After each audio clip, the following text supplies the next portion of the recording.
que o Espírito Santo, ele é o que realiza as obras, todas as obras no Novo Testamento, ali na igreja primitiva, é o Espírito Santo que está orquestrando, tá?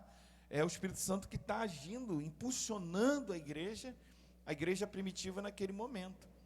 Então, alguns estudiosos, eles dizem, né, que o livro poderia ser chamado tranquilamente de Atos do Espírito Santo, porque o Espírito Santo é o que impulsiona, né, a igreja primitiva.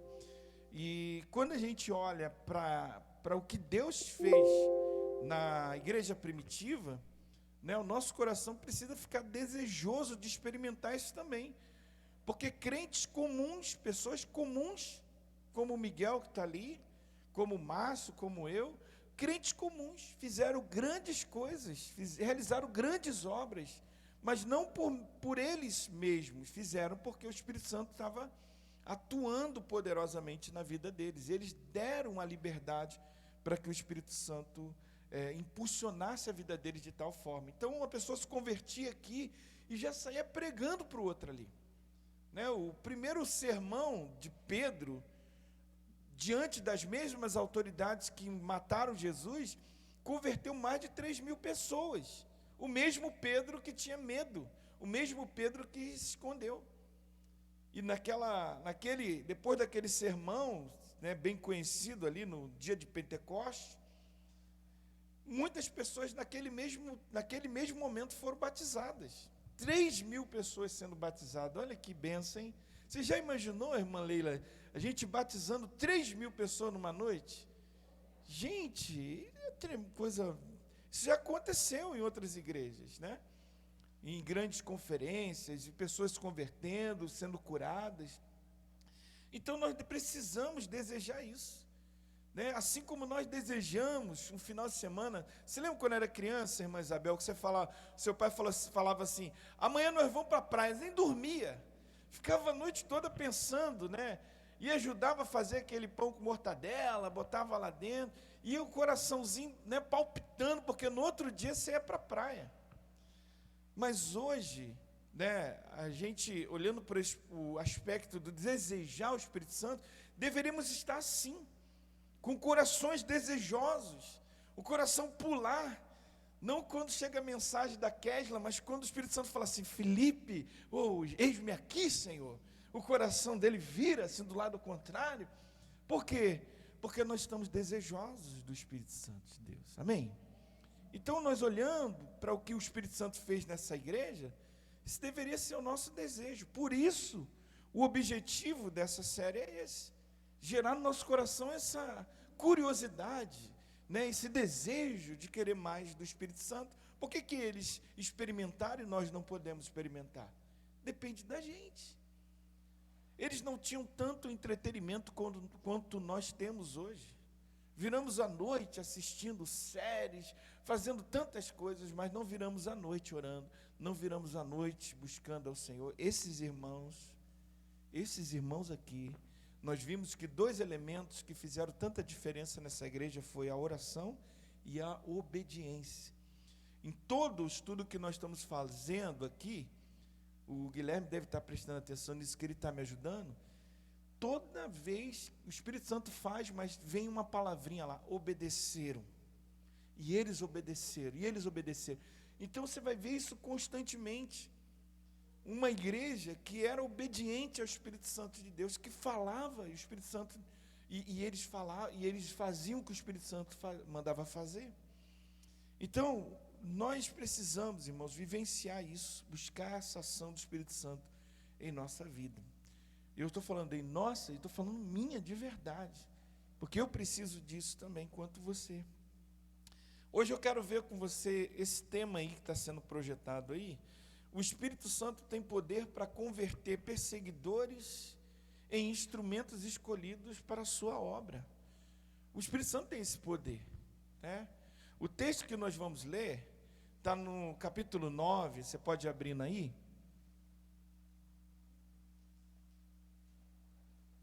Mas esse bloco aí que nós vamos ver hoje, ele narra a conversão de de Saulo, né?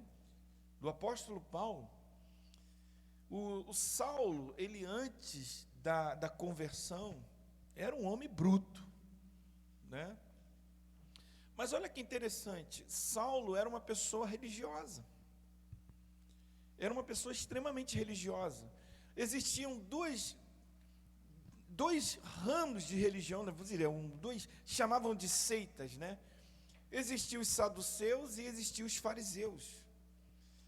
O Saulo era da seita dos fariseus. Ele era do grupo religioso chamado os fariseus. E os fariseus, eles eram muito zelosos com a lei. Os fariseus, eles tinham tanto zelo pela lei, que alguns deles tinham uma caixinha que eles colocavam na testa, e dentro daquela caixinha tinha um pedacinho da lei de Deus.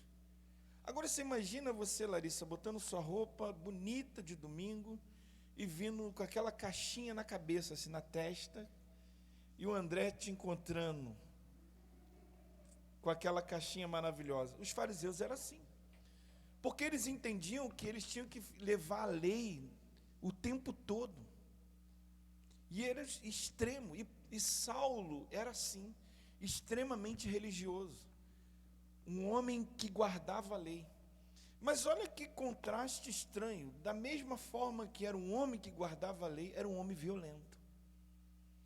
Isso me ensina que mesmo eu tendo a lei, mesmo eu frequentando um lugar como esse, eu posso não ser convertido. Eu posso agir como uma pessoa que não conhece a lei, mesmo tendo ela na testa. Pensa comigo no negócio. O Saulo foi ensinado aos pés de Gamaliel. Gamaliel, vamos pensar numa melhor faculdade hoje. Qual é a melhor faculdade hoje? Tirando as federais que estão todas. Uma melhor faculdade aí. Fala aí, irmã, você está estudando? Qual é a melhor faculdade? Não, fala brasileira, não vou falar fora, não. Estácio, as faculdades estão evoluindo, estão ficando boas, né? Tinha uma aqui, mas está abandonada agora. Cândidos, era muito boa, né? Não sei se é ainda.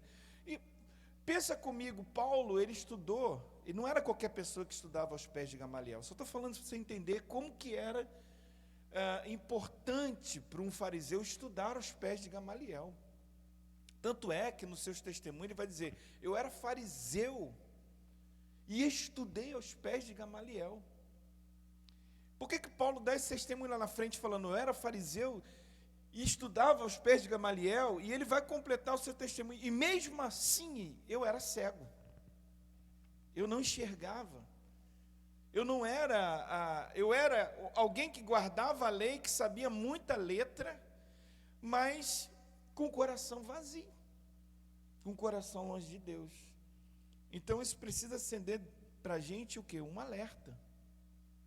Porque pode ser que a gente, às vezes, frequente lugares onde tem pessoas que buscam a Deus, pessoas que, né, são boas, e a gente está com o coração duro ainda. Então, Saulo, ele era um perseguidor implacável da igreja primitiva. Ele não só perseguia os crentes, hoje existe uma perseguição filosófica, né, aqui no Brasil. Existem outros países que existem perseguições físicas, mas aqui no Brasil é uma perseguição filosófica ainda, né? E quase indo para o campo da agressão, em alguns lugares. Mas Paulo não, ele era alguém que entrava dentro das casas, porque a igreja era nas casas, ou estão falando a nossa linguagem aqui, Paulo entrava dentro das células, pegava os crentes, arrastava eles e levava para a cadeia. Então esse é o Saulo, né, que a gente vai estudar. Então, vocês abriram aí, né, Atos capítulo 9, verso 1 e 2, que eu vou ler aqui. Mas Saulo, ameaçando por todos os lados e aflito, eu estou lendo na Bíblia Viva, aqui na minha versão, aflito para destruir todos os cristãos, foi ao supremo sacerdote de Jerusalém e pediu uma carta dirigida às sinagogas de Damasco, pedindo a cooperação delas na perseguição a todos os cristãos que encontrasse lá. tanto homens como mulheres, para que pudessem trazer todos eles acorrentados a Jerusalém. Então, esse aqui é o cartão de visita de Saulo. Alguém que pediu ajuda ao sacerdote, ao sumo sacerdote, para que ele pudesse ter carta branca diante das outras congregações, das outras sinagogas, para poder pegar os crentes, porque os crentes ainda assim, eles frequentavam a sinagoga no dia de sábado. Eles ficavam reunidos nas casas, mas iam, porque na sinagoga era o único lugar que tinha lei. Não tinha Bíblia assim como você tem. Então, se eles quisessem ouvir a palavra, eles tinham que ir na sinagoga. Foi quando Jesus foi um sábado, você lembra disso? Pegou o livro de Isaías e leu. Lembra? O Espírito do Senhor está sobre mim e tal. Foi no sábado. Eles queriam ler a palavra, eles queriam estudar. E Paulo falou, me dá a carta, que eu sei que eles vão na sinagoga no dia de sábado, e eu vou arrastar eles.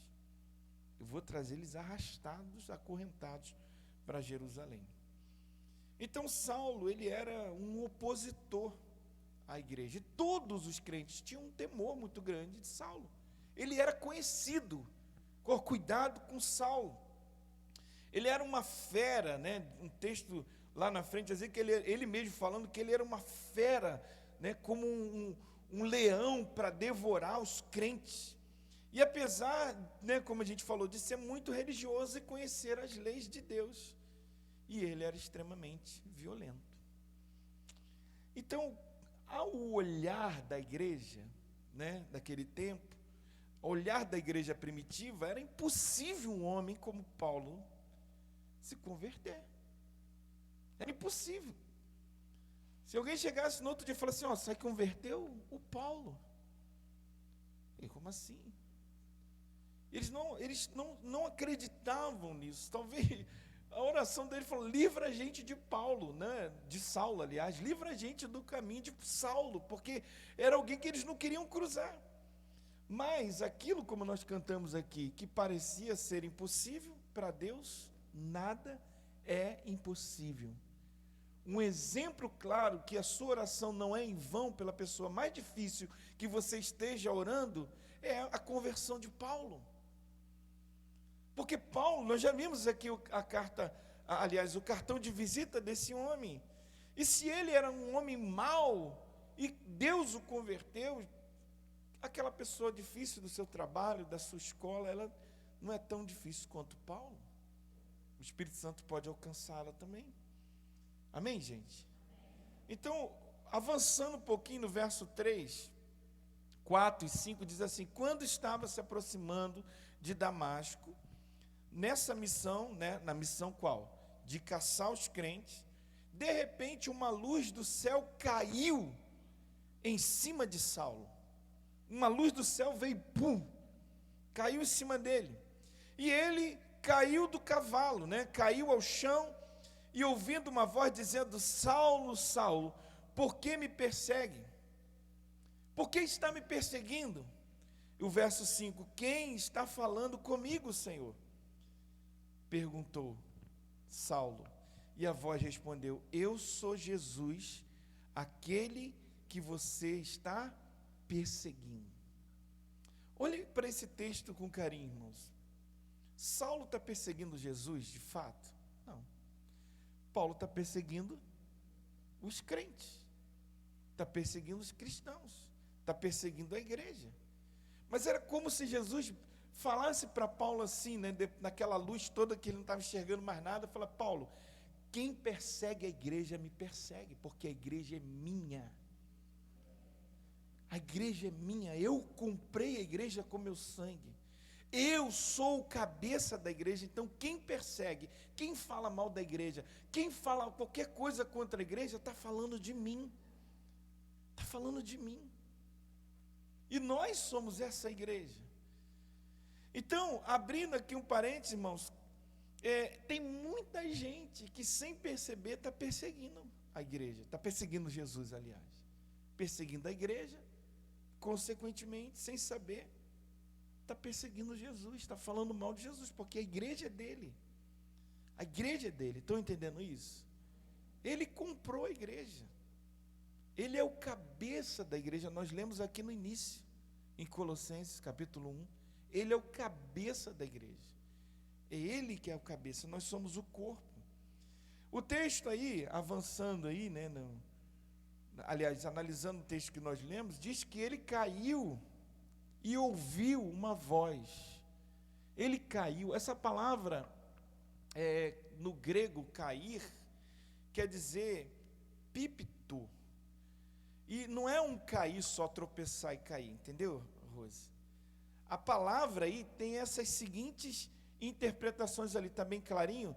O que aconteceu com Paulo foi descender do lugar mais alto para um lugar mais baixo. Quando Paulo cai, o texto que é usado aí por Lucas significa aquilo ali. Cair aí na palavra, no significado da palavra original, é ser submetido a um julgamento. Paulo agora ele cai, está diante de um julgamento. É se declarar culpado. Aliás, significado ainda da palavra é descender de uma posição ereta para uma posição prostrada. Então percebe o que acontece com Paulo? Aliás, com Saulo. Saulo precisou ser lançado no chão para ser quebrantado e ouvir a voz de Deus. E eu espero, irmãos, que isso não aconteça com nenhum de nós. Porque muitas vezes a gente conversa com pessoas dizendo assim: pastor, eu não vim pelo amor, eu vim pela dor. Porque em muitos casos acontece de a gente sofrer alguma perda grande. Em muitos casos acontece de a pessoa ir para o leito do hospital para poder ouvir. O que significa? Significa que acontece com essa pessoa que vem pela dor a mesma coisa que acontece com Paulo. Ele precisa ser derrubado do cavalo. Ele precisa, se for uma mulher, ela precisa descer do salto para poder ouvir o que o Espírito Santo de Deus tem para falar ao seu coração. São aquelas pessoas, sisudas, são aquelas pessoas críticas de tudo, que caem do cavalo e agora o coração fica quebrantado. Jesus jogou literalmente Saulo no chão. E olhando para esse texto ainda, a palavra Saulo, o nome Saulo, quer dizer o desejado. Se você for pesquisar o significado do nome Saulo, quer dizer o desejado, o exaltado. É uma pessoa grande. Saulo era um nome, que muitas pessoas tinham na época, que era um nome, de postura. Era um nome com significado. E ele tinha, religiosamente falando, ele tinha um poder. Ele era alguém estudado, era alguém que sabia, ele era alguém que não falava só uma língua, ele falava várias línguas. Então Saulo, se achava. E aí, sabe o que acontece aqui? Jesus fala agora, seu nome não vai ser mais Saulo, o poderoso, vai ser Paulo. Sabe o que significa Paulo? Pequenino. Agora você vai ser pequeno. Agora você vai ser servo. Agora você vai ser humilde. Então Jesus pega as pessoas que são e quebranta elas, e derruba elas, e quebranta elas para que ele possa ser um instrumento. Mas para ser um instrumento, eu preciso deixar de ser Saulo e ser pequeno, ser Paulo. Cair do cavalo, irmãos. Paulo caiu do cavalo, E cair do cavalo, muitas vezes, é perder algumas coisas que Deus, às vezes, permite que, tirar da gente para que a gente enxergue que Deus quer nos quebrantar, quer nos mudar, quer nos transformar de Saulo para Paulo, quer nos transformar daquela pessoa que acha que sabe tudo para uma pessoa que está ali debaixo da mão de Deus, dependente dela. É o nosso lugar. O nosso lugar não deve ser um lugar de autonomia, de individualismo. O nosso lugar como servo de Deus precisa ser um lugar debaixo da cobertura de Deus o tempo todo. E aí de nós saímos dali. Nós estamos careca de saber, mas Se nós não permitirmos, o Espírito Santo não pode nos levar a esse lugar. Senão a gente vai continuar ali. O capítulo ainda 9, o versos 5 e 6, né, que a gente leu, ele pergunta: quem está falando, Senhor? Paulo já sabe que quem está falando com ele é alguém mais poderoso que ele. E pensa nesse Senhor aí, ele não está falando de um Senhor como se eu estivesse falando numa palavra coloquial, assim, dizendo, né, respeito. É uma palavra que já está com a letra maiúscula, ele já está reconhecendo que alguém poderoso, alguém maior do que ele, derrubou ele do cavalo.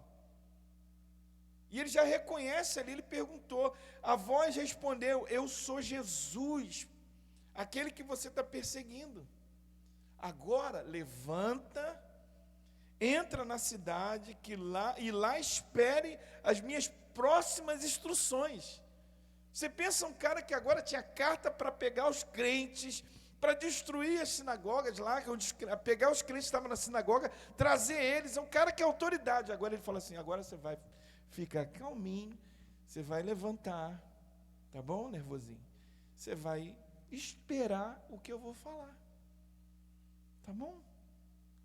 Fazer o quê? Eu estou cego, não estou enxergando nada. O verso 7, os homens que estavam com Saulo ficaram mudos de tanta surpresa, porque ouviram o som da voz de alguém, mas não viram ninguém. Verso 8, quando Saulo se levantou do chão, descobriu que estava o quê? Cego. E teve que ser conduzido para Damasco. O verso 9, esteve lá 3 dias cegos, ficou sem comida, sem água, todo aquele tempo. Agora, olha que interessante, o que eu acho interessante nesse texto é o seguinte: ele descobriu que estava cego. Ele estava cego agora fisicamente, mas ele descobriu também que estava cego espiritualmente. Porque apesar de ser um religioso, ele começa a entender que ele estava, de alguma forma, cego. Ele estava, toda aquela religião, todo aquele fardo, né, de leis sobre ele, o deixou cego demais. Ele não conseguia enxergar, não conseguia ver o espiritual. E agora, então, o grande Saulo precisa ser conduzido pela mão, igual um bebezinho. Né? Quantas pessoas, irmãos, nessa mesma condição? Deus está mostrando, Deus está revelando coisas claras, mas as pessoas não conseguem enxergar, não conseguem ver o tamanho do amor de Deus por ele, o quanto que Deus está movendo todas as coisas para fazer por ele, para poder ajudá-lo a crescer. E é por isso, irmãos, que eu aprendo o seguinte: na dúvida, nós temos que ficar com a palavra, com a visão de Deus. Na dúvida, se você está assim, tem gente que fala assim: olha, eu fui, deu tudo errado, não era para... A gente cria uns mitos na cabeça, né? Não era para ser, porque deu tudo errado. Então, na vida do próprio apóstolo Paulo, ele era um cara amaldiçoado, porque onde ele ia dava errado, né? Depois que ele converteu, começou a fazer a obra. Mas aqui me mostra que eu preciso seguir na direção da visão que Deus está nos mostrando. Mesmo que você não esteja vendo, mesmo que eu e você não estejamos compreendendo, nós precisamos seguir a visão. Olha o verso 10 aí, da sua Bíblia, e o 11 e o 12. Ora, havia em Damasco um crente chamado Ananias. O Senhor falou com ele numa visão, chamando Ananias. Pronto, Senhor, né? Ou na sua versão deve estar: eis-me aqui, respondeu ele. Ou seja, em seguida desse chamado vem a missão para Ananias. Olha o verso 11. O Senhor disse: vá à rua direita e procure a casa de um homem chamado Judas. Lá pergunte por Saulo de Tarso. Ele está orando a mim agora mesmo, porque eu lhe mostrei numa visão um homem chamado Ananias entrando e pondo as mãos sobre ele, para que possa ver novamente. Olha aqui, 2 momentos, Deus está dando uma visão a Paulo, e Deus está falando aqui com Ananias, dando uma outra visão para ele. E quando Ananias soube, nessa visão, o que ele tinha que fazer, ele tinha que ir a Saulo, ele começou a apresentar suas desculpas. Veja o verso 13. Mas, Senhor, exclamou Ananias, eu sei das coisas terríveis que esse homem vem fazendo aos santos em Jerusalém.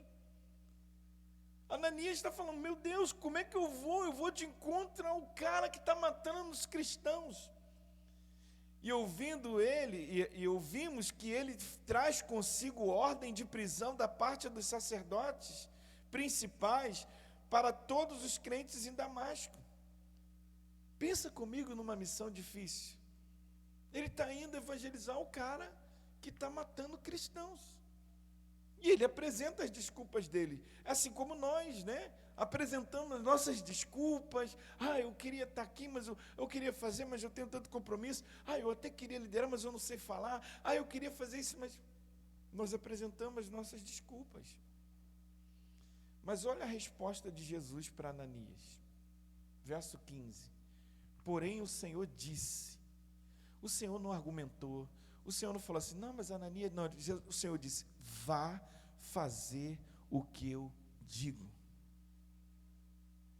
Na minha versão está assim, não sei como é que está na sua aí. Vá fazer o que eu digo, porque Saulo é o meu instrumento escolhido para levar a minha mensagem às nações e diante de reis, tanto como o povo de Israel. Amém, gente? Vá. Ananias, mas Senhor, vai, cara, vai, não tem como falar. Não para mim, vai. Apesar das justificativas, Ananias, né, diante do currículo de Saulo, Deus falou para ele, Jesus falou para ele, esse aí é um instrumento para mim, escolhido para mim. Eu escolhi. E Ananias, então, mesmo com medo, irmãos, resolveu fazer o quê? Obedecer. Obedecer a visão que Deus deu a ele, a missão que Deus deu a ele. Ananias não resolveu fazer do seu jeito, porque muitas vezes nós recebemos uma visão de Deus, ou uma mensagem de Deus, ou uma missão de Deus, mas nós fazemos do nosso jeito, na hora que a gente quiser, da maneira que a gente quer fazer. E é por isso que dá errado, quando a gente faz do nosso jeito. O que Ananias fez foi fazer exatamente o que Deus mandou ele fazer. E a pergunta, né, a reflexão, melhor dizendo aqui, que nós precisamos fazer, quantos outros Saulos, irmãos, estão cumprindo hoje a visão de Deus, a ordem de Deus, se tornaram instrumentos nas mãos de Deus, por causa de muitos outros Ananias que decidiram obedecer o que Deus mandou ele fazer. Estão entendendo? Eu sou um desses Saulos. Talvez você, num momento da sua vida, foi um Saulo desse. Talvez não na mesma proporção de perseguir, de me levar preso, mas nós estávamos na mesma condição de Saulos, perdidos. Perdidos, e muitas vezes na condição de Saulo, achando que está por cima da carne seca. Mas nós fomos transformados porque cruzamos com algum Ananias em nossa vida. Alguém que orou por nós, alguém que ministrou, alguém que foi obediente a Deus, mesmo correndo riscos, mesmo recebendo não. Quando a gente convida, a pessoa é seca, não quero ir. Não tenho um compromisso. Não vou fazer. Eu sou um Saulo desse, não sei se você se identifica. E hoje eu sou um Saulo transformado, porque algum Ananias não desistiu da minha vida. O verso 17 diz, então Ananias encontrou Saulo em casa, verso 17 na sua Bíblia, pôs as mãos sobre ele e disse, O cara tem que estar muito cheio do Espírito Santo para fazer isso, João. Irmão Saulo. O cara já profeticamente, Larissa, disse assim: você agora é irmão Saulo. O que ele está dizendo? A tua vida acabou, a tua vida lá atrás acabou, a vida de perseguição, teu currículo acabou. Agora sabe quem você é? Irmão. Só isso. Seu irmão Saulo agora. E botou a mão na cabeça daquele homem, filho. Pensa num ambiente espiritual tremendo. Saindo tudo quanto é diabo daquele homem. Vapo. O Senhor me apareceu no sonho, balançando a cabeça. Pensa comigo. O Senhor me apareceu no sonho, na estrada, e enviou aqui para que você fique cheio do Espírito Santo e recupere a visão. O verso 18, no mesmo instante, olha que tremendo, foi como se estivesse caindo escama dos seus olhos. Saulo pôde enxergar e foi batizado imediatamente. E então ele comeu e ficou forte novamente, permaneceu com os discípulos em Damasco alguns dias. Irmãos, olha aqui, muitos de nós éramos assim, zombadores, perseguidores de igreja, muitos, alguns já nasceram lá cristãos, graças a Deus por isso. Mas Jesus nos encontrou na estrada de Damasco. Algum lugar que você estava, Deus te encontrou. Deus enviou um Ananias para orar, para ministrar na sua vida, para pôr a mão na sua cabeça, para jogar óleo em você, não sei como é que foi. E hoje Deus quer nos levantar, estou terminando, Daniel, como Ananias, para encontrar ainda com os Saulos que vamos cruzar em nossa caminhada, nas estradas de Damasco. Eu sei que você tem alguns Ananias que você já está orando. Ananias é aquele que decide cumprir a visão, não do seu jeito, mas no jeito de Deus. Gente, quando nós chegamos para Deus, quando nós encontramos a Deus, nós chegamos todo tortinho. Tem aquela música? Havia um menino torto, não é isso? Um boneco torto, como é que é o nome? Um homem... Um homenzinho torto. Você chega aqui, Arthur, um homenzinho torto, e vai para o torno de Deus, e toma pancada, para Deus acertar a gente, dói. Deus vai moldando a gente, as palavras, irmãos, que às vezes eu ministro aqui para a gente, são palavras que vêm a mim também e me confrontam. Eu não posso, quando eu li esse texto pela manhã de novo, estudando, eu falei, eu não posso me conformar com nada menos do que ser Ananias, do que ser esse homem. Quem lembra de Ananias? Mas, irmãos, você pode até não ser um apóstolo Paulo, como o apóstolo foi, mas se o apóstolo Paulo não seria quem ele foi, se não tivesse um Ananias na vida dele. Talvez você vai ser só a pessoa que vai falar assim, vamos na igreja. Talvez você vai ser só a pessoa que vai falar assim, olha, eu comprei um presente para você, uma Bíblia. Talvez você vai ser só essa pessoa simplesinha, um Ananias da vida dessa pessoa. E essa pessoa vai crescer, essa pessoa vai ser um pastor, essa pessoa vai ser um líder de célula, essa pessoa vai ser um supervisor. Mas você está sendo Ananias na vida de muitas pessoas. E essas pessoas estão decolando, e essas pessoas estão virando pastores, discípulos. E você continua lá, meu trabalho é ser Ananias, meu trabalho é ganhar mais um, meu trabalho é discipular mais um. Ninguém está te vendo, mas você está lá. Ninguém está te reconhecendo, mas você está lá, porque Deus te conhece. Deus conheceu Ananias e falou assim, Ananias, ele disse, eis-me aqui, Senhor. É o que tem que fazer? Você tem uma missão difícil aí, falar com Saulo. Ai, Senhor, é difícil, mas eu vou. E ele foi, irmãos, botou a mão na cabeça daquele homem e orou. Ananias ouviu do Senhor, verso 15 e 17, para a gente encerrar. Vá fazer o que eu digo. Essa palavra para você, Carol, para mim, Evandro, para você, Vanessa. Vá fazer o que eu digo, não o que você acha. Faz o que eu estou dizendo. Porque na dúvida é melhor fazer o que o Senhor está dizendo do que a gente ficar inventando moda. Fecha teus olhos. Você lembra aí de alguém que te evangelizou, que orou por você? Se você lembra, agradeça a Deus por essa vida, porque Ele foi um Ananias na sua vida.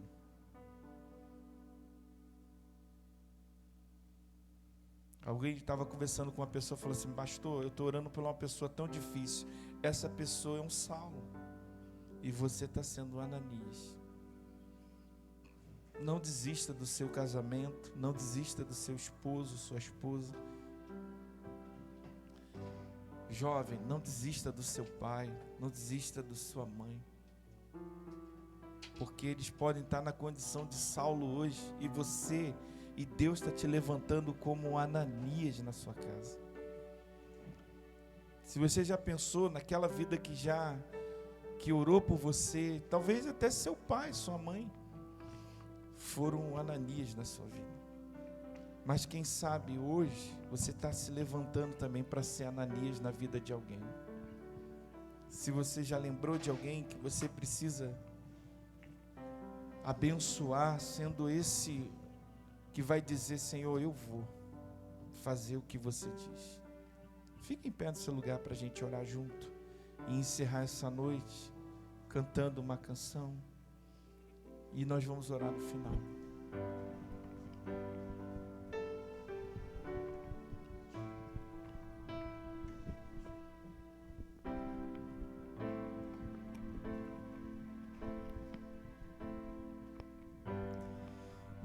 Uma chance igual a essa, talvez eu não tenha mais.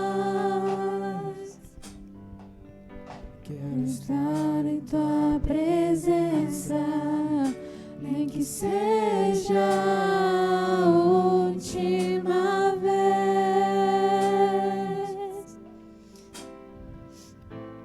Se tiver que gritar, eu gritarei.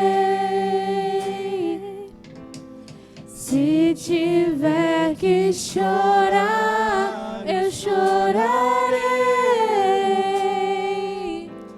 Se tiver que humilhar o meu espírito, assim o farei. Me dá mais uma chance.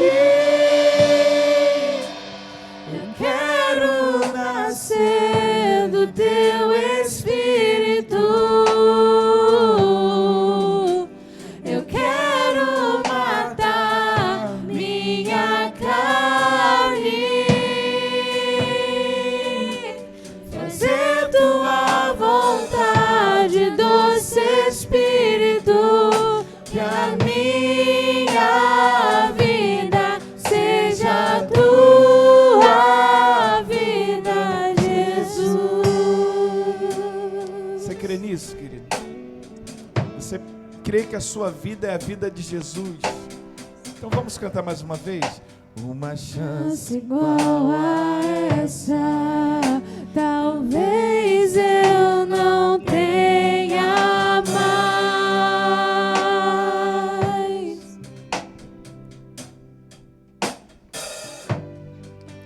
Quero estar em tua presença, nem que seja a última vez.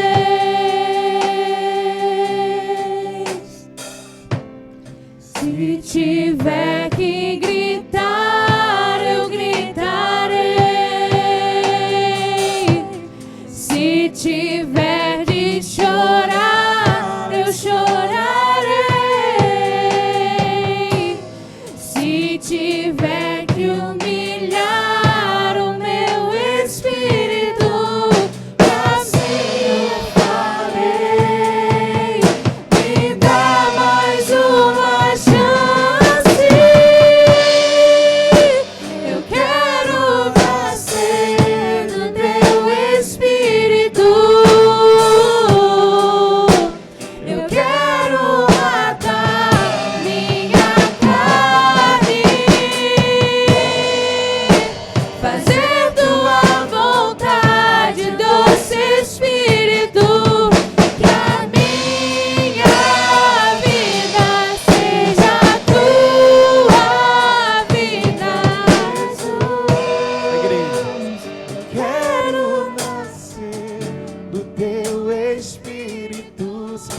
isso mais uma vez. Eu quero matar minha carne, fazer tua vontade, do seu Espírito, que a minha vida seja tua vida, que a minha vida seja tua vida, que a minha vida seja tua vida, Jesus. Aleluia. Levante sua mão. Senhor, nós estamos aqui nessa noite tão especial. O Senhor escolheu quem estaria aqui nessa noite. Somos nós que estamos aqui, Deus, de pé, dizendo: usa-nos, Senhor. Assim como o Senhor chamou Ananias, ele disse: eis-me aqui. Nós estamos dizendo nessa noite: a tua igreja está aqui, Senhor. Uma igreja, Deus, disposta a ir aonde o Senhor nos enviar. Também te pedimos, Deus, que o Senhor nos abençoe. Temos tantas necessidades, mas nós cremos, Deus, uma promessa foi liberada sobre nós. E enquanto estivermos cuidando do Senhor, das coisas do Senhor, o Senhor cuidará das nossas coisas também.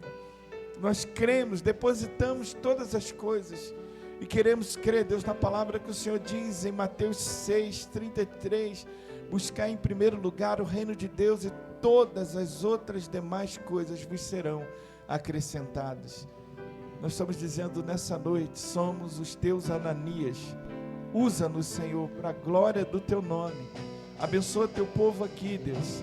Abençoa cada vida aqui, Deus. Cada pedido que foi feito nessa hora, nessa noite. Cada vida, Deus, que se prostrou aqui diante do teu altar. Cada jovem, cada adolescente, cada professora que está lá embaixo, cada criança, Deus, usa-nos, Senhor, como resposta para esse bairro, para essa nação, Senhor. Nós oramos, desejosos de mais e mais do teu Espírito, em nome de Jesus. Amém e amém. Você pode aplaudir a Ele, Senhor.